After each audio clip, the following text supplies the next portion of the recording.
Welcome in our YouTube channel Commerce Fundamental. Today's video topic is National Income and Related Aggregate. National income को समझने से पहले उसके concept को अच्छे से पढ़ लेते हैं कि उसका कॉन्सेप्ट है क्या।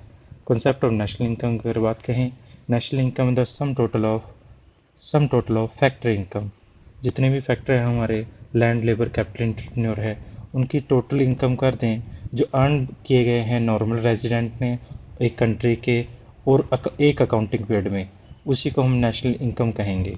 तो नेशनल इनकम में हमारे पास दो इम्पोर्टेंट पॉइंट निकल कर आते हैं। जो पहला है, हमें पता होना चाहिए फैक्ट्री इनकम क्या होती है, और जो सेकंड जो है, हमें पता होना चाहिए नॉर्मल रेजिडेंट क्या होता है। तो factory income are the payment made by the producing unit to the householder for the use of their factor services। Factory income क्या कहलाएगी हमारे पास? जो फैक्ट्री इनकम है, देखा जाए तो जो हाउस होल्डर होते हैं, हाउस होल्डर ओनर कहलाते हैं हमारे पास फैक्टर ऑफ प्रोडक्शन के। जैसे फैक्टर ऑफ प्रोडक्शन है लैंड लेबर कैपिटल और एंटरप्रेन्योर, ये सभी हाउस होल्डर के पास ही हैं, हाउस होल्डर सेक्टर में डिवाइडेड हैं। और जो पेमेंट फैक्टर इनकम वो इनकम होगी जो हम इन्हें पे करेंगे। जैसे अगर हम बात करें तो हमारे पास चार फैक्टर ऑफ प्रोडक्शन है, जिसमें हमने कहा लैंड, लेबर, कैपिटल और एंटरप्रेन्योर।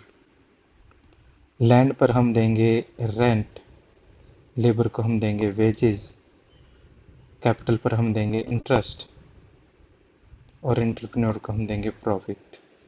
एंटरप्रेन्योर भी एक फैक्टर ऑफ प्रोडक्शन ही कहलाता है। तो फैक्ट्री इनकम क्या कहलाएगी? Factory income are the payment, जो हमने इनको पेमेंट किया है, तो ये जो हमारी ये वाली है, ये फैक्ट्री इनकम कहलाएगी, made by the producing unit. और ये पेमेंट क्यों की गई है? क्योंकि प्रोडक्शन यूनिट ने इसको यूज़ किया था, हाउस होल्डर को हम पे कर रहे हैं इसको फैक्टर सर्विसेज के रूप में। ये हमारे क्या कहलाएंगे? फैक्टर पेमेंट्स कहलाएंगे। जिस तरह से कंपनसेशन दिया जा रहा है एम्प्लॉय को उनके लेबर वेजेस के रूप में, रेंट दिया जा रहा है जो लैंड होल्डर को, इंटरेस्ट दिया जा रहा है इन्वेस्टर को, और प्रॉफिट दिया जा रहा है हमारे जो इंटरप्रेन्योर को। अब यहाँ पर इस बात का ध्यान रखने वाली बात है, जो फैक्ट्री इनकम होते हैं, factory income are different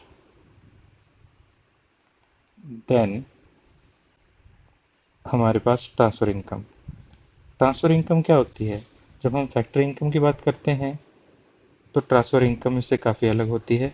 factory income के अंदर हम एक इनकम कमाते हैं, कंसिडरेशन लेते हैं किसी सर्विसेज को देने के बदले में। बट जब हम बात करते हैं ट्रांसफ़र इनकम की, ट्रांसफ़र इनकम में हम कुछ यहाँ पर देते नहीं हैं, ये एक तरफा ट्रांजैक्शन होती है, जिस तरह से डोनेशन, चैरिटी। इस तरह की इनकम को हम क्या कहते हैं? ट्रांसफ़र इनकम कहते हैं। अब इसके बाद हम चलते हैं, हमारा जो नेक्स्ट टॉपिक था, नॉर्मल रेजिडेंट। नॉर्मल रेजिडेंट कौन कहलाएगा? Normal resident of a country. Normal resident ऐसा कोई भी पर्सन कहलाएगा जो हमारा ऑर्डिनरी है। A normal resident said to be who is ordinary resident, जो एक ऑर्डिनरी रेजिडेंट है एक कंट्री का, और द सेंटर, उसकी सेंटर है इकोनॉमिक एक्टिविटी का। वैसे तो देखा जाए जो रेजिडेंट है उसकी जो सारी कंडीशन बताई गई हैं, क्योंकि ये हमारी इनकम की टैक्सेशन पर इफेक्ट डालता है, तो इंडियन इनकम टैक्स एक्ट जो है उसकी सेक्शन 6 की पूरा डिफाइन किया गया है कि नॉर्मल रेजिडेंट कौन होगा, ऑर्डिनरी रेजिडेंट कौन होगा, नॉट ऑर्डिनरी रेजिडेंट कौन होगा। ये सारी कंडीशन क्लियर है। बट अगर हम इकोनॉमिक पॉइंट ऑफ व्यू से समझें और +2 पॉइंट ऑफ व्यू से समझें तो हमारे लिए नॉर्मल रेजिडेंट इतना ही ज़रूरी है जितना अभी हम समझेंगे। तो normal resident is said one who, वो कहलाएगा जो एक नॉर्मल रेजिडेंट है एक कंट्री का, whose centre of economic interest. Economic interest का मतलब क्या है? वो अपनी कमाई के लिए सारे जो काम करता है, जो इकोनॉमिक इंटरेस्ट उसका यहीं पर है, वो यहीं पर खर्चे कर रहा है, यहीं पर कमा रहा है। अगर ऐसा पर्सन जो है वो हमारा नॉर्मल रेजिडेंट कहलाएगा। A person reside in a country for a period of 1 year or more, a taken as ordinary resident कहलाएगा। और ज़रूरी नहीं है कि वो पर्सन का उस देश का सिटीजन हो। वो सिटीजन के अलावा भी कोई पर्सन हो सकता है। सिटीजन के पर्सन के अलावा भी कोई और पर्सन हो सकता है। सेकंड है a person said to be economic interest. वो इकोनॉमिक्स इंटरेस्ट उसका कहलाएगा when he carry all the economic activity, जो अपनी सारी इकोनॉमिक एक्टिविटी है, जैसे कि प्रोडक्शन, जो है प्रोडक्शन है, जितना भी एक्सपेंसेस है, कंजप्शन, यहाँ पर कंजप्शन आएगा, वैसे कंजप्शन आना चाहिए, कंजप्शन है, इन्वेस्टमेंट है, ये सारी चीज़ें यहीं पर अगर वो करता है। तो जैसे एक देश, हमारा देश है, ये प्यारा भारत हमारा, इस प्यारे भारत में अगर कोई विदेशी पर्सन भी आकर यहाँ पर इंडिया में रहता है एक और उससे ज़्यादा सालों के लिए, और यहीं पर वो अपना बिजनेस भी करता है, चाहे वो देश का सिटीजन है या नहीं, तो वो हमारा देश का नॉर्मल रेजिडेंट कहलाएगा। तो आप देखते हैं, जैसे कि अगर कोई पर्सन इंडियन गवर्नमेंट से, अगर कोई इंडियन गवर्नमेंट का पर्सन, इंडिया का पर्सन, कोई इंडियन पर्सन बाहर काम करता है, बट जो काम कर रहा है वो गवर्नमेंट के लिए काम कर रहा है, कौन सी गवर्नमेंट के लिए? इंडियन गवर्नमेंट के लिए काम कर रहा है, तो वो इंडियन रेजिडेंट ही कहलाएगा। जैसे किसी एक देश से, जैसे मान लीजिए श्रीलंका से इंडिया में फ़्लाइट चलती है, अब वो जो फ्लाइट में काम कर रहे हैं वो डेली हो सकता है कि उनको पूरा दिन यहाँ पर इंडिया में ना रह पाए, क्योंकि वो इंडियन एयरलाइंस है, इस वजह से वो क्या कहलाएंगे? इंडियन रेजिडेंट कहलाएंगे। इसके अलावा मान लीजिए कोई बॉर्डर, इंडिया पाकिस्तान के बॉर्डर पर वर्क कर रहा है, और यहाँ पर आपने सुना होगा जो हमारा राजस्थान का एरिया है वहाँ का बॉर्डर इतना वेल डिफाइंड नहीं है। वो गलती से अगर कोई फौजी हमारा इधर चला जाता है, पाकिस्तान में खड़ा रहता है पूरे साल ही, तो वो इसका मतलब ये नहीं है कि वो नॉन रेजिडेंट बन जाएगा हमारा इंडिया का, क्योंकि वो इंडियन गवर्नमेंट के लिए काम कर रहा है, तो वो इंडिया का नॉन रेजिडेंट ही कहलाएगा। अब मान लीजिए हमारे इंडिया में कोई वर्ल्ड हेल्थ ऑर्गेनाइजेशन है या फिर इंटरनेशनल ऑर्गेनाइजेशन है, तो उसके ऊपर भी डिपेंड करेगा। कोई नेवल सर्विसेज में काम करता है, अब वो कोई, ये इंटरनेशनल वाटर है, जैसे इंटरनेशनल वाटर में कोई हमारी नेवल सर्विसेज में काम कर रहा है, कोई एम्प्लॉय नेवल नेवल सर्विसेज में काम कर रहा है, अगर वो नेवल सर्विसेज में काम कर रहा है तो वो भी हमारा, क्योंकि वो इंडियन गवर्नमेंट के लिए काम कर रहा है, इंडिया के लिए काम कर रहा है, तो वो भी हमारा इंडियन रेजिडेंट ही कहलाएगा। तो देखिए क्या क्या फ़र्क है नॉर्मली, एक normal resident of a country और non resident of a country. Indian Indian working in foreign embassy of India, कोई फॉरेन एम्बेसी जो है इंडियन वर्क कर रहा है फॉरेन एम्बेसी में, तो इसका मतलब ये नहीं है कि वो विदेशी हो गया। अगर विदेशी नागरिक अपनी हमारे इंडिया के अंदर फॉरेन एम्बेसी में वर्क कर रहा है तो वो इंडियन नहीं कहलाएगा। For working in Indian embassy by Canada and Japan etcetera, वो नॉन रेजिडेंट कहलाएगा। अगर हमारे जैसे इंडिया से बाहर श्रीलंका, पाकिस्तान, कहीं पर भी, या फिर कनाडा, जापान, कहीं पर भी अगर हमारी फॉरेन एम्बेसी है और कोई विदेशी इंसान उस फॉरेन एम्बेसी में वर्क करता है, तो वो हमारा इंडियन रेजिडेंट नहीं होगा। बट अगर इंडियन लोग उस विदेशी फॉरेन एम्बेसी में काम करते हैं तो वो इंडियन कहलाएंगे। Indian employ working in World Health Organization located in India, तो वो इंडियन रेजिडेंट ही कहलाएगा। बट इसके उलट अगर हमारा कोई फॉरेन वर्कर जो है वर्ल्ड हेल्थ ऑर्गेनाइजेशन में काम करता है तो वो नॉन रेजिडेंट ही कहलाएगा। Local employ working the office of International Monetary Fund, जो इंडिया के अंदर है तो वो नॉर्मल रेजिडेंट ही कहलाएंगे। अगर हमारा विदेश के अंदर है और वो इंडिया में इंडियन पर्सन वहाँ पर जाके काम करता है, तो वो हमारे पास क्या कहलाएगा? वो जर्मन वर्कर डायरेक्टेड ऑफिस जो है इंडिया के अंदर है, तो वो हमारा नॉन रेजिडेंट कहलाएगा। Now domestic and national concept of the income.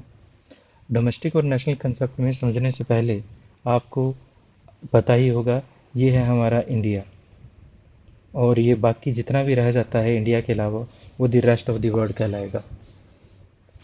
वो हमारा रेस्ट ऑफ द वर्ल्ड कहलाएगा।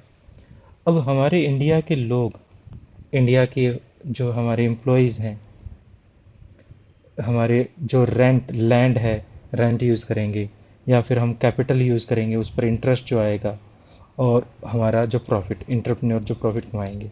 अगर इंडिया के अंदर ही कुछ कमाया जाता है, ये मैटर नहीं करता कि वो इंडिया से कौन लोग कमा रहे हैं, कि वो हो सकता है इंडियन हो, हो सकता है इंडियन ना भी हो, कोई मैटर नहीं करता, नो मैटर, चाहे वो रेजिडेंट है या नॉन रेजिडेंट है, जो भी इंडिया के टेरिटरी के अंदर कमाया जाएगा उसको हम कहेंगे डोमेस्टिक इनकम। उसको हम क्या कहेंगे? डोमेस्टिक इनकम कहेंगे। अब ये था डोमेस्टिक इनकम। डोमेस्टिक इनकम का मतलब जो एक देश की घरेलू सीमा में, एक देश की जो टेरिटरी है उसके अंदर जो भी कमाएगा, डोमेस्टिक टेरिटरी है या फिर इकोनॉमिक टेरिटरी कहें, इकोनॉमिक टेरिटरी में जो कोई भी कमाएगा, चाहे वो रेजिडेंट हो चाहे वो नॉन रेजिडेंट हो, जो वो हमारे देश के अंदर अगर वो कमा रहा है तो हमारी वो डोमेस्टिक इनकम कहलाएगी। अब डोमेस्टिक इनकम में हमारे विदेशी लोग भी इंडिया में कमा रहे हैं, यानी डोमेस्टिक इनकम में कौन कौन कमा रहा है? रेजिडेंट प्लस नॉन रेजिडेंट, दोनों प्रकार के लोग डोमेस्टिक इनकम में कमा रहे हैं।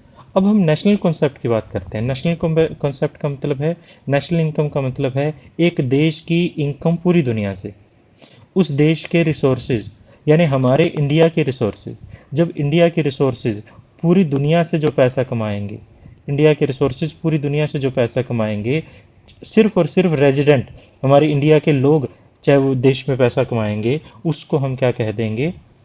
नेशनल इनकम कह देंगे।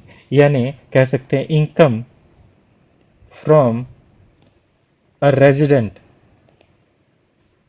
ऑफ अ कंट्री, एक कंट्री के रेजिडेंट। अब यहाँ पर जो डोमेस्टिक था उसमें रेजिडेंट और नॉन रेजिडेंट दोनों ही कमा रहे थे, कहाँ पर? इंडिया के अंदर। अब जो नेशनल इनकम है उसमें हमारे जो सिर्फ रेजिडेंट वो दोनों ही जगह कमा रहे हैं, वो इंडिया में भी कमा रहे हैं और रेस्ट ऑफ द वर्ल्ड में भी कमा रहे हैं। ऐसे में हम उसको क्या कहेंगे? नेशनल इनकम कहेंगे।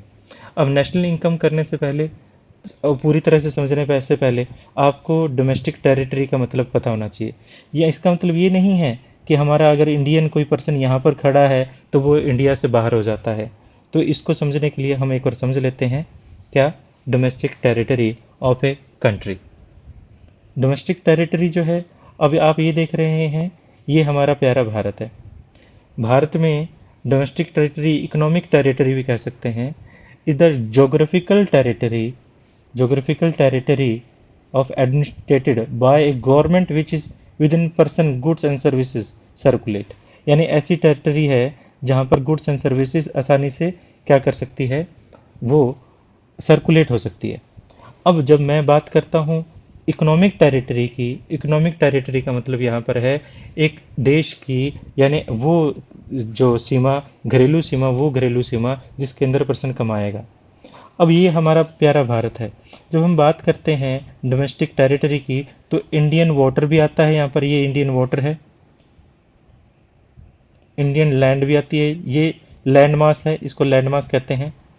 Land mass of India, water of India and Indian air, इसको हम एयर भी कह लेते हैं। यानी इंडिया की धरती, इंडिया का पानी और इंडिया की हवा, ये सारा मिलाकर ही हमारा इकोनॉमिक टेरिटरी बनता है। इसी को मिला दें पूरा तो ही हम इसको इकोनॉमिक टेरिटरी कहते हैं। इट कॉमन लेवेज डोमेस्टिक टेरिटरी। अब यहाँ पर ये पानी का जो है ये 25 किलोमीटर होता है, यानी 12 नेक्टाइल होता है, क्योंकि पानी को हम नेक्टाइल में मापते हैं। नॉर्मली वो 22 किलोमीटर के करीब कहलाएगा, ये 22 किलोमीटर के करीब पानी हो जाता है। ये जो नेक्टाइल की अगर हम काउंट करें तो ये 22 किलोमीटर हो जाएगा। ये एक तरह से 12 नेक्टाइल जो इंडियन वाटर मापा जाएगा। In common language the domestic territory of a country is understand to mean political territory. But जब हम इकोनॉमिक टेरिटरी की बात करते हैं, इकोनॉमिक टेरिटरी जो है मोर वाइडर है। इकोनॉमिक टेरिटरी में हम ये कह सकते हैं economic territory is geographical territory, और ऐसी जो है जिसमें एडमिनिस्ट्रेशन जो गवर्नमेंट है वो उसको कंट्रोल कर रही है, जहाँ पर कोई भी पर्सन, एक देश का कोई पर्सन गुड्स जो है वो फ्रीली मूव कर सकती है। और यहाँ पर do we have the freedom. अब यहाँ पर देखिए एक सोचने वाली बात है, क्या हमारे ही देश में हमें फ्रीडम है किसी पर्सन को, गुड्स को और कैपिटल को मूव करने की? तो हम ये कहेंगे कि हम हमारे देश में किसी कनाडा की एम्बेसी में फ्रीली नहीं जा सकते। तो जो कनाडा की जो एम्बेसी है क्या वो हमारे लिए, वो हमारी क्या वो क्या डोमेस्टिक कहलाएगी, टेरिटरी कहलाएगी? नहीं। इसी तरह हमारे देश की इंडियन एम्बेसी जो है अमेरिका में है, अगर अमेरिकन पर्सन के लिए वो डोमेस्टिक टेरिटरी नहीं कहलाएगी।